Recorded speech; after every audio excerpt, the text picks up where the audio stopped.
मयंक का शादीशुदा जीवन अच्छा चल रहा था। अचानक एक दिन मयंक के जीवन में जैसे कोई सुनामी आ गई थी। वो अपने ऑफिस के दौरे पर था। पत्नी पूजा बच्चों को स्कूल भेजकर घर की साफ सफाई कर रही थी। आज उसे न जाने क्या सूझा था। उसने घर को धो डालने का प्लान बना लिया था। जैसे ही उसने पाइप लगाकर कमरे में पानी डाला, अचानक से लाइट आ गई। उसे आहट भी नहीं हुई होगी कि लाइट उसकी मौत का पैगाम लेकर आई है। कमरे में कूलर लगा था और उसी के करंट में वो चिपक गई थी। पूरा घर अंदर से बंद था। लगभग 1 बजे जब दोनों बच्चे स्कूल से आए और दरवाज़ा खोलने की कोशिश की तो पता नहीं चला अंदर क्या हुआ है। जब दरवाज़ा ना खुला तो सारे पड़ोसी इकट्ठा हो गए। बड़ी मुश्किलों से दरवाज़ा खुला तो अंदर का हाल देख के मयंक को फ़ोन पर सारी बातें बताई गई। पुलिस बुलाई गई। ससुराल से लेकर नाते रिश्तेदारों को खबर करंट की भांति दौड़ गई। 2 मासूम बच्चे, 4 साल की बेटी और 6 साल का बेटा अभी सहमे और डरे हुए थे। नियति को तो जो करना था वो अपना काम कर चुकी थी। मयंक उजड़ गए थे। न बच्चे संभल रहे थे, न गृहस्थी, न नौकरी। दोनों बच्चों को ननिहाल में भेज दिया। अब मयंक को अपनी माँ की बड़ी याद आ रही थी। 1 साल पहले ही उनकी मौत हुई थी। काश माँ होती तो बच्चे आज बिना घर घाट के नहीं रहते। मयंक का सब कुछ लुट चुका था। दिमाग और दिल से भी वो डर गए थे। पानी का चेहरा मयंक की आंखों से दूर नहीं हो पा रहा था। मयंक की नज़र अब अखबारों में छपने वाले वैवाहिक विज्ञापनों और मैरिज पोर्टल्स पर भी जाती। पर उनकी नैया को दोबारा कौन पार लगाएगा। कहीं आस न बंधती। ड्यूटी पर जाते तो दोनों बच्चों का मासूम चेहरा याद आता, पत्नी का स्नेह याद आता। सोचते कि अब जाने कैसे होंगे दोनों। वे जब भी ससुराल जाते उन्हें दोनों बच्चों के उतरे हुए चेहरे दिखाई देते और उनके भोले प्रश्न उन्हें अंदर से कुरेद देते। पापा, आप हम लोगों के साथ क्यों नहीं रहते? मम्मी रहती तो हम लोग आपके पास ही होते ना। मयंक को बच्चों से अलग रहना इसलिए नहीं भाता था कि अभी उनके भोलेपन का समय था। माँ नहीं है और पिता भी इतनी दूर। इससे वे तड़प जाते। 1000 कोशिशों के बाद जो रिश्ते मिलते उनमें संदेह ज़्यादा, जबकि संभावना कम दिखाई देती। एक टीचर मयंक से शादी करने के लिए तैयार थी। उसका नाम था सुधा। वो बहुत ही व्यस्त टीचर थी। स्कूल में पढ़ाने के बाद भी बच्चों के 2 बैच उससे ट्यूशन पढ़ने आते। उसके लिए शादी सामान्य सी बात थी। क्या हुआ जो आपके 2 बच्चे हैं तो वो भी मेरे साथ मेरे ही स्कूल में पढ़ लेंगे। मैं शादी के लिए तैयार हूँ, पर नौकरी छोड़ना मेरे लिए संभव नहीं होगा। मयंक सुधा की नौकरी छोड़ने वाली बात को दिल से लगा बैठे थे। बच्चों के लिए माँ ढूंढ रहे थे, पर माँ कहाँ मिली। वो तो मास्टरनी ही होगी। टुकुर टुकुर बेचारे बिना मुंह के बच्चे देखते रह जाएंगे। मम्मा, मैगी बनाओ। बेटा तो मम्मी से पोहा बनाने की फरमाइश करता था। बच्चे नहीं खाते तो पत्नी सुबह ही आलू के पराठे बनाकर खिला देती। लेकिन अब तो सिर्फ उंगली पकड़कर तीनों भागते ही नजर आएंगे। उनकी आंखों से आंसू आ गए। मयंक की चिंता जायज थी। एक जीवन खुशियों से भरा था तो दूसरा डरावना महसूस हो रहा था। 2 नादान मासूम बच्चे और 1000 प्रश्नों से घिरे मयंक जी। किसी ने उन्हें दूसरी लड़की का पता भी बताया, पर मालूम हुआ उसके तो शादी से पहले ही प्रेम प्रसंग काफ़ी चर्चे में थे। वो भी मयंक से शादी करना चाहती थी। इस विषय पर उससे पूछे जाने पर उसने बड़ी ही बेरुखी से कहा, इतने दिनों तक शादी नहीं हुई तो थोड़ा बहुत तो ये सब चलता है, और आप कौन सा मुझसे पहली शादी करने वाले हैं? आपके साथ मुझे आपके 2 बच्चों को भी तो संभालना पड़ेगा।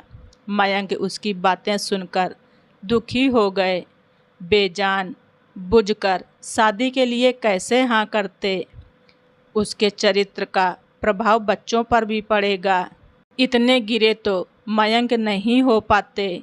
उन्हें लगता वे मर जाते तो पत्नी कुछ भी करके बच्चों को पाल लेती, पर वो अकेले 2 बच्चों की नैया पार नहीं लगा सकते।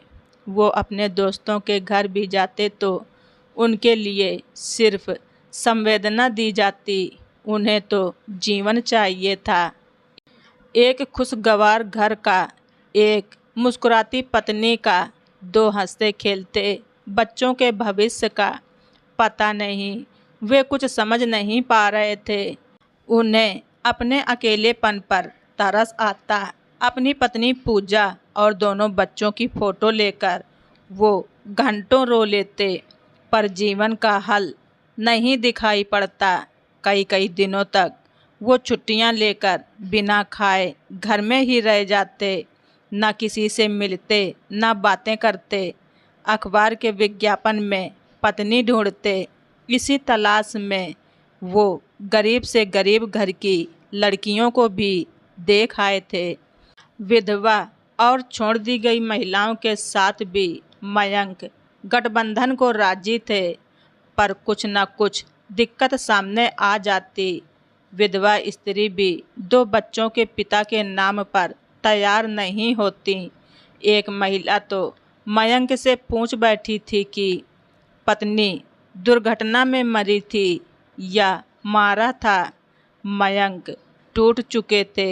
हालांकि वे बच्चों के लिए सौतेली माँ नहीं लाना चाहते थे। ये उनके जीवन की मजबूरी थी। उन्होंने मन को कड़ा किया और वो एक शादी के प्रस्ताव को स्वीकृति दे दी।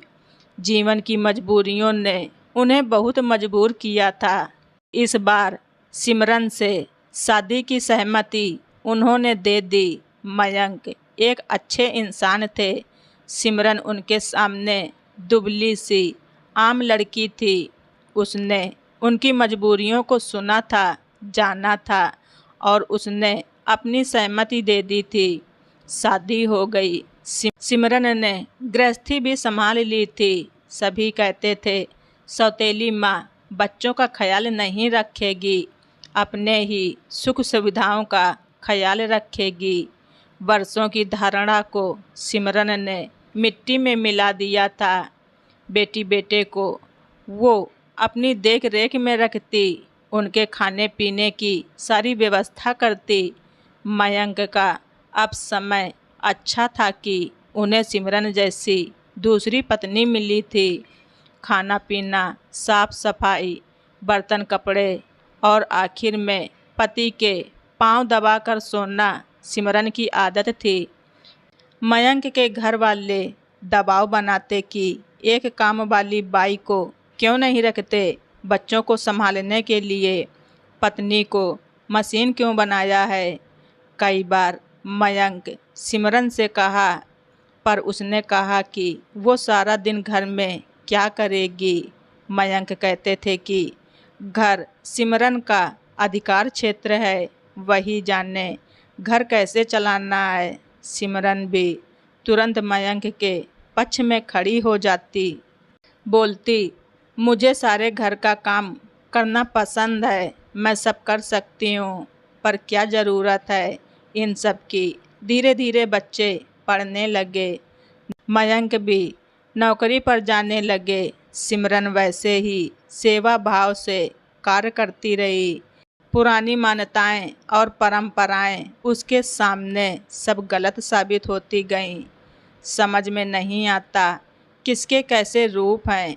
घर वालों को लगता मयंक ही सौतेला व्यवहार कर रहे हैं, पर उन्हें खाना मिलता है, बच्चे खुशी खुशी पढ़ाई कर रहे हैं। जब सब कुछ ठीक दिखाई पड़ रहा है तो कोई चाहे जैसे अपनी गृहस्थी चलाए, सबके रिश्ते तो सौतेले ही हैं। बच्चे माँ को आदर देना सीख गए थे। कोई भी काम बिना माँ को बताए नहीं करते। दूसरों को गृहस्थी में टांग अड़ाने की न तो गुंजाइश थी न ज़रूरत, इसलिए सभी मन मारकर चुप रहते। तभी पड़ोस में संजय भैया की अचानक मौत हो गई। सुना था कि उन्होंने अपनी पत्नी के मरने के बाद दूसरी शादी किया था, जबकि उनके 5 बच्चे थे। पर संजय भैया की दूसरी पत्नी बीमारी का ऐसा स्वांग रचती कि बेचारे संजय भैया ही खाना बनाकर पत्नी व बच्चों को खिलाते। पैसों के लिए लड़ाई भी होती। इसी बीच संजय भैया को हार्ट अटैक आ गया। अब पत्नी सौतेले बच्चों से बात भी नहीं करती। कैसे चलेगी गृहस्थी उनकी। संजय भैया के क्रियाक्रम के बाद सौतेले लोग क्या कहेंगे, समझ में नहीं आया। पर सिमरन की सेवा, उसकी काम करने की आदत सारे रिश्तों को मात दे दी थी। सिमरन से जब मुलाकात हुई तो उसने हंसते हुए कहा, दीदी, हर कोई अपना अपना वर्तमान बनाता है, क्या फ़र्क पड़ता है अगर मैं सुबह से शाम तक काम में लगी रहती हूँ। ऐसा तो हर माँ करती है, मेरी माँ भी किया करती थी। फिर मेरा तो परिवार ही छोटा है। तब लगने लगा कि मयंक मेरी नज़रों में पत्नी के साथ जो सौतेला व्यवहार करता है वो सौतेला नहीं, बल्कि मोहब्बत से भरा अपनापन है। मैं अपने नज़रिए से उनका अपनापन नहीं जान पाई थी। आखिर मैं भी कितना जानती थी सिमरन और मयंक को, पर मुझे उनके बीच सौतेलापन दिखाई पड़ता था। पर अब लगा सौतेले लोगों को समझ पाना इतना भी आसान नहीं। सचमुच जीवन जीना एक कला है, सभी इसे समझ नहीं पाते और सभी सौतेली माँ एक जैसी नहीं होती।